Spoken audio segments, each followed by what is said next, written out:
sueño del que te hablé tenía la forma de una carta. La firmaba Eva Perón, San Martín, Bolívar y el Che Guevara. El sueño del que te hablé, mi amor, viajaba en la caravana. Era el alma de mi barrio, empujando y poniendo el corazón. Cada vez que vamos a la ruta vamos a escribir la carta popular. En el pecho llevamos una honda emoción y los bombos dicen la verdad.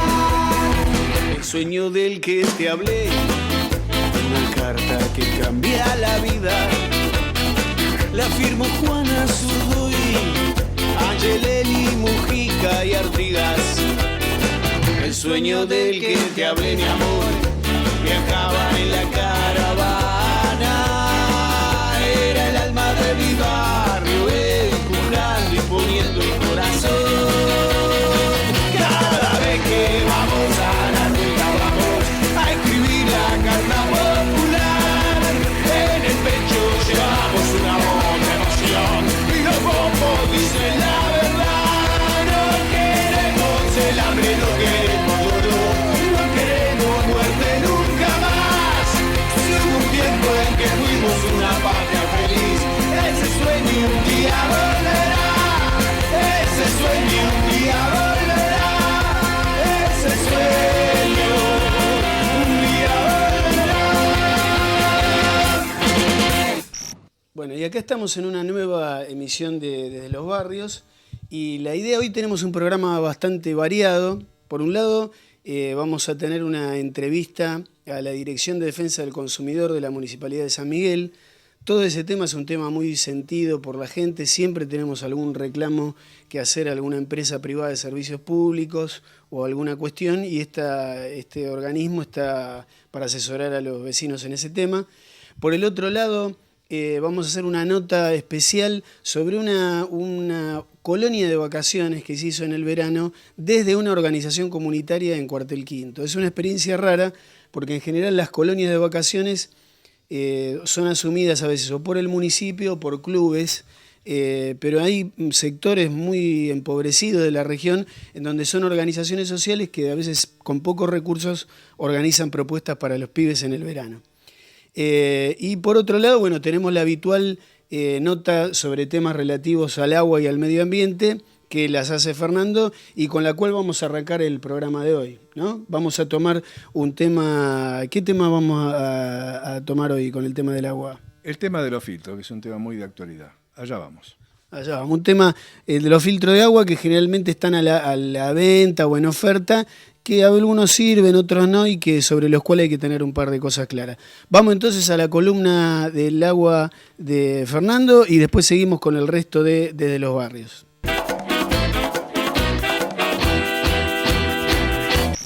Bueno, hoy me quiero referir a un tema que es muy de actualidad. Hay una gran oferta en el mercado de todo tipo de filtros para purificar el agua.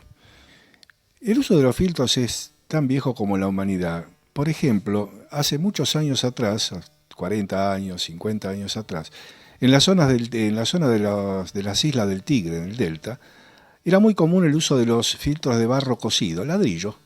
¿En qué consistía esto? El filtro de barro cocido era un cuenco de distintas capacidades, de entre 10 y 20 litros de capacidad, que se suspendía de una estructura y se llenaba de agua.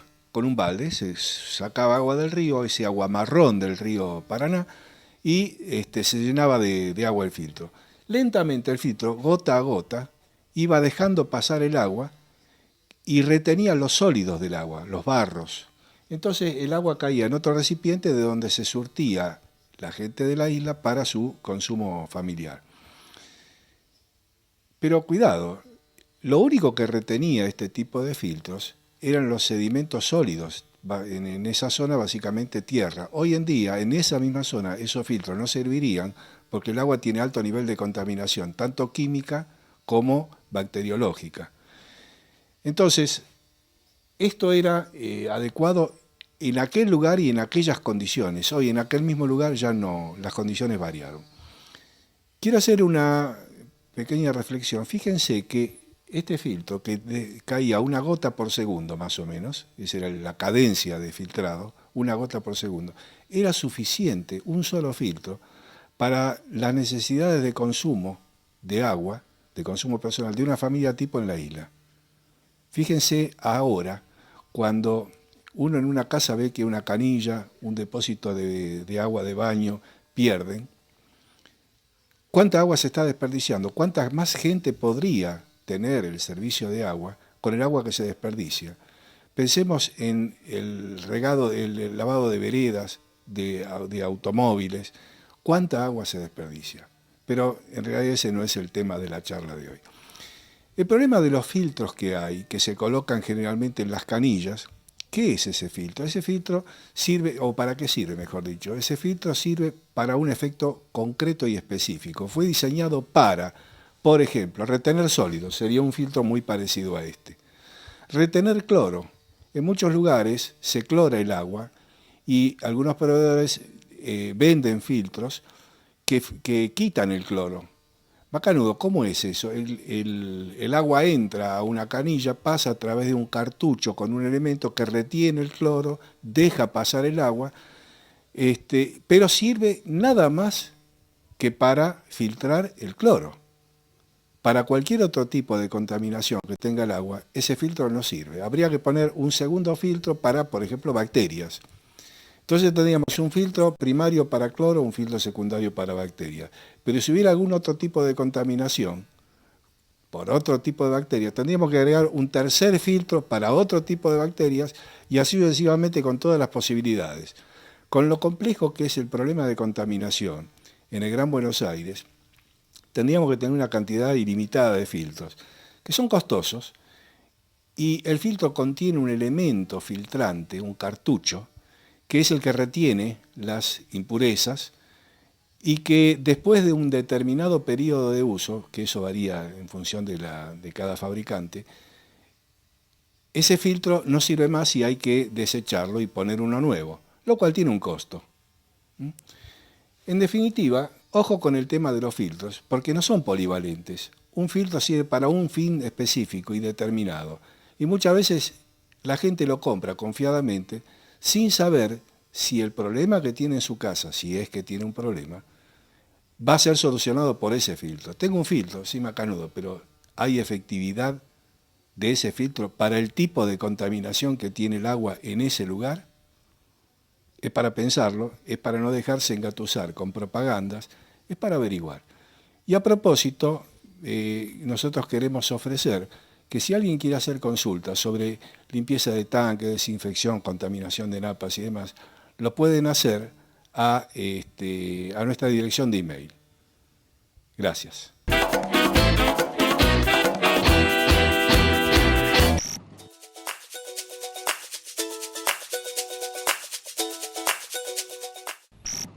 Hay una cantidad importante de dependencias estatales, provinciales, municipales, nacionales, que prestan distintos tipos de servicios que son de interés para la gente en general.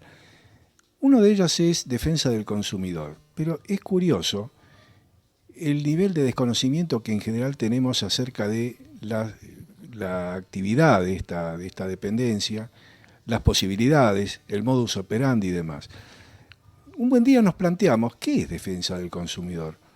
Y hicimos una especie de encuesta casera. Yo calculo haber consultado a más o menos 20 personas de mi conocimiento, gente generalmente bien informada, preguntándole, ¿qué es defensa del consumidor? Y el problema es que no se tiene una idea clara, hay una idea general de qué sirve. Entonces, como esto es esencial para la persona que tiene algún problema de una operación comercial, no sabe cómo recurrir, no sabe qué antecedentes llevar y demás, queremos llevar un esclarecimiento a esto. Y en ese sentido hemos hecho una entrevista al señor Fernando Landívar, que es el director de Defensa del Consumidor del municipio de San Miguel. Allá vamos.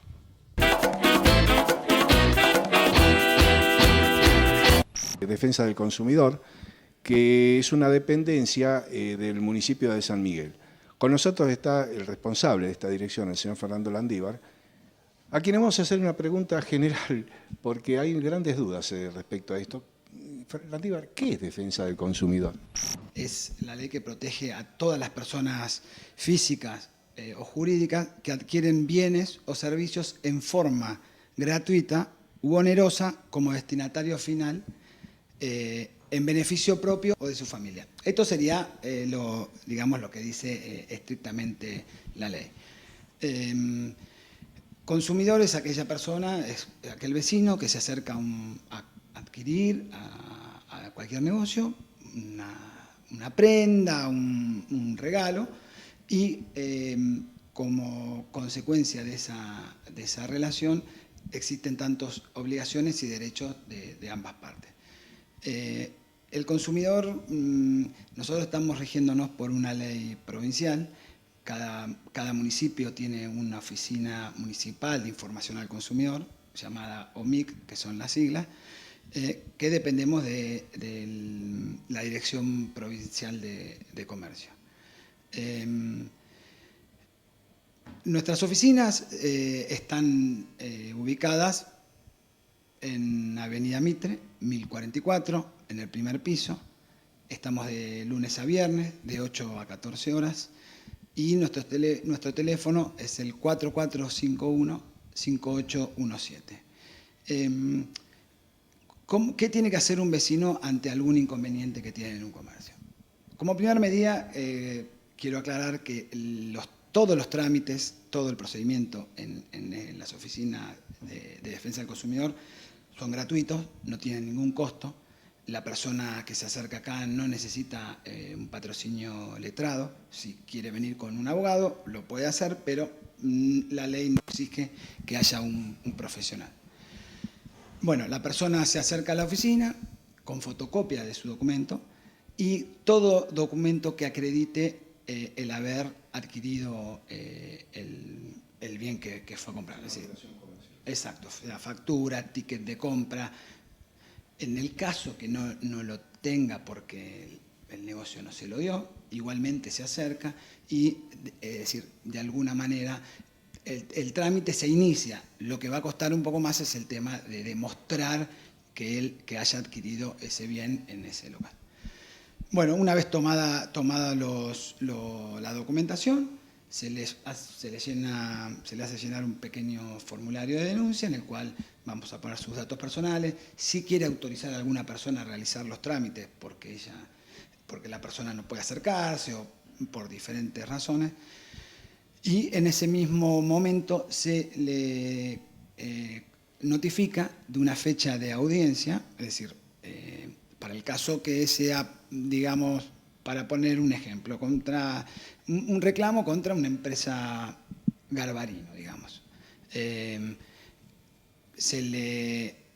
ese momento se le notifica a esta persona la fecha en cual nosotros vamos a sentar acá a la mesa a la gente de Garbarino, que se va a acercar con un representante de ellos, y en esa primera audiencia vamos a tratar de que las partes, digamos, se pongan de acuerdo, siempre protegiendo al consumidor, porque exactamente lo que nosotros estamos haciendo es protegiendo sus derechos.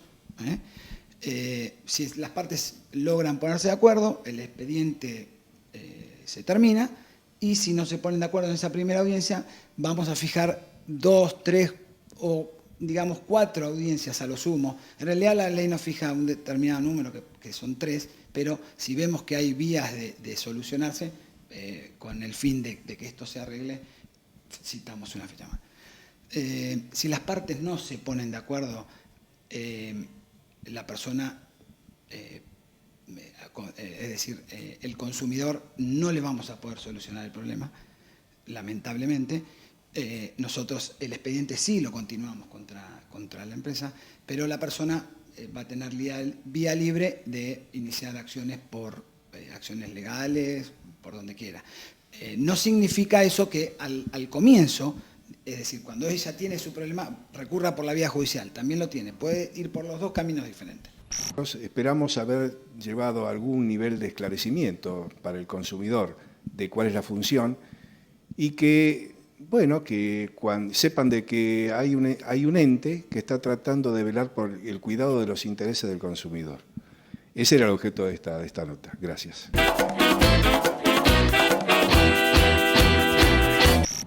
Bueno, a continuación les recomiendo no se pierdan el reportaje que vamos a hacerle a Ricardo Esquivel, que es el coordinador de la colonia de vacaciones del Culebrón Timbal, una organización civil que en el verano pasado tuvo una colonia de vacaciones para chicos carenciados con más de 100 participantes.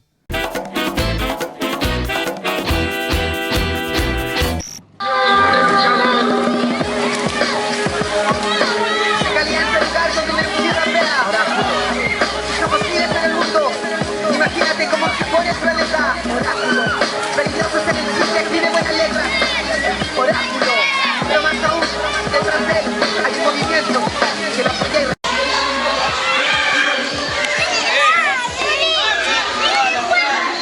Saca el equipo para arriba.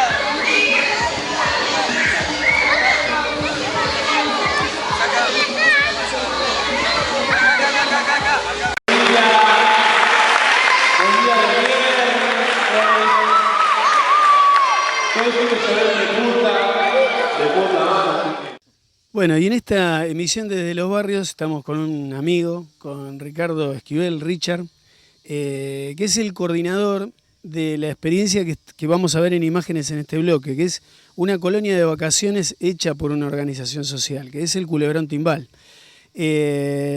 La pregunta es, ¿por qué una organización barrial se interesó por hacer en el verano una colonia de vacaciones? Bueno, después de charlar mucho con muchos de los compañeros, surgió, digamos, la idea, la necesidad de consultar a los vecinos sobre cuáles eran las necesidades, digamos, que había en el barrio. Y una de las necesidades surgió de tener un espacio para los chicos, digamos, gratuito, donde pudiera haber diferentes expresiones culturales, artísticas. Y eso, digamos, nos motivó a salir a consultar a los vecinos sobre cuáles eran los lenguajes que ellos querían, sobre cuáles eran los horarios. Y bueno, eso fue lo que nos motivó mucho a hacer el tema de la colonia, ¿no? No fue, digamos, una idea directamente de alguien en particular, sino tiene que ver más con una necesidad expresada por los propios vecinos, que me parece la manera en que las organizaciones como la nuestra, como muchas otras, debería hacer su metodología diaria y sistemática de trabajo, ¿no? Pero y acá esto es en la zona del Cuartel Quinto, no había experiencia de ese tipo, o sea, colonias de vacaciones para los chicos de los barrios, no hay una referencia ya de alguna colonia que se hiciera, ¿no? Salvo las del Colmenar, que se hacían hace años, muchos años, que estaban muy buenas, que eran muy, muy masivas, después como que no, ese tipo de experiencia se perdió un poco. Entonces, bueno, nosotros aceptamos el desafío de retomar eso, y bueno, hacer diferentes experiencias, y la verdad que está muy bueno, porque bueno, aparte de los chicos de todo un proceso educativo, recreativo, también es una buena manera de charlar con los vecinos, con los papás, también con los propios chicos, muchos de ellos que son grandes, así que como que aparte también fortalece todo un proceso educativo que tiene que ver con la organización, con los pibes, con los profes, con tu barrio, que te posibilita y abre mucho, digamos, interrogantes o preguntas que para uno de qué podría llegar a ser uno por su barrio, por su murga, por su organización, por su grupo de jóvenes. Si vos tuvieras que decir qué tenía de distinto esta colonia de vacaciones respecto de otras, ¿qué características tenía? Y por ahí la diferencia es que nosotros por ahí tenemos una metodología, además desde la educación popular, que tratamos de no reprimir ninguna cuestión, salvo que sean cosas graves, pero la cuestión más de disciplina. Y después, digamos, tratamos de alentar todas las cuestiones que tienen que ver con la creatividad artística y la creatividad también que yo lúdica, también apoyar, incentivar ese tipo de expresiones. ¿Qué talleres había, por ejemplo? Y uno de arte, en el cual bueno, los chicos estuvieron elaborando mucho el tema de la plástica, del que salió un corto que se llama Los 100 Superhéroes. Después tuvo todo un taller de recreación, que era que tiene que ver con cuestiones más lúdicas, juegos. Después hubo un taller de danzas brasileñas, que son como más samba, danzas como más colectivas, después un poco de folclore también. Y más que nada, digamos, era como un doble proceso, ¿viste? Una cuestión más recreativa, pero también, digamos, lúdica y ir aprendiendo de a poquito, de manera, digamos, divertida, ¿viste? Sin esquemas muy rígidos, pero que en el fondo, digamos, requiere una disciplina, digamos. Sí, además este año, ¿este es el cuarto año o el tercero que se hace la colonia? No, el cuarto año de la colonia. Y este año el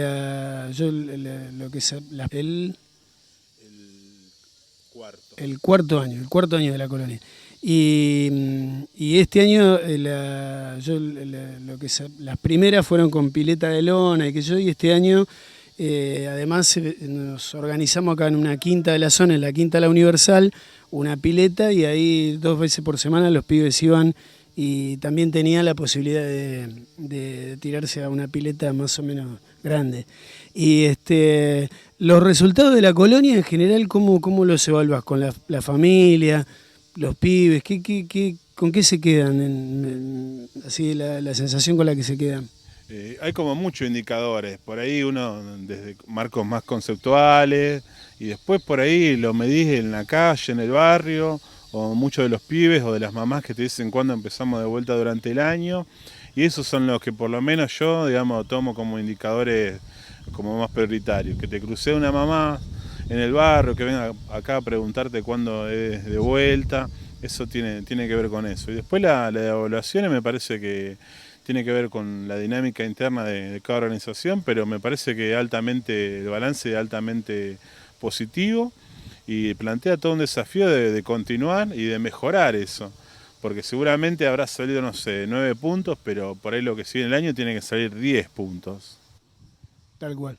Bueno, la idea era, a medida que fue hablando Richard, fuimos viendo también algunas imágenes de lo que fue la colonia y la actividad de los chicos. Y además en un programa anterior, ustedes ya vieron 100 superhéroes para el barrio Galaxia, el corto que se hizo acá en la colonia. Así que la idea era mostrar una experiencia y mostrar también una necesidad, ¿no? Porque también es cierto de que hay 100 chicos que vinieron a la colonia, pero en Cuartel Quinto hay 50.000 habitantes y sigue sin haber colonias de vacaciones masivas, diarias, permanentes para los pibes. Entonces todo el verano, la verdad que se hace largo para las familias en lugares donde el tema de las actividades deportivas o de salud o de higiene, la verdad que vendrían muy bien. Así que también es una denuncia de una realidad, que no tenemos colonias de vacaciones en muchos barrios pobres del conurbano. No, que también, digamos, para nosotros debería ser política pública este tipo de actividades, digamos. Y no requiere nueva infraestructura, porque hay clubes, hay escuelas, y tampoco requiere una gran cantidad de dinero si vamos a los que son en un presupuesto, digamos, de profe. Requiere motorizarlo y tener como la voluntad para llevarlo adelante, pero nosotros, digamos, por ahí pensamos a veces si esto fuera en 100 barrios de Moreno, sería una cosa tremenda.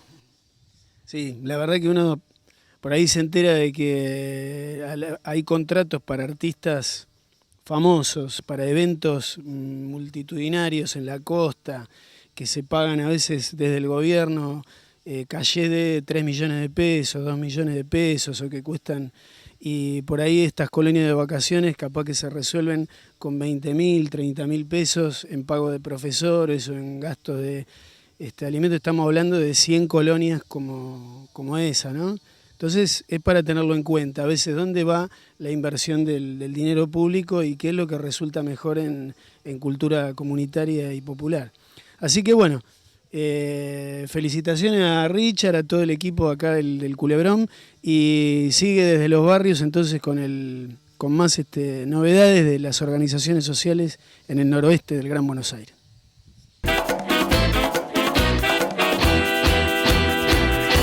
Bueno, Fernando, llegamos al final de otra emisión de los barrios. Y vivos.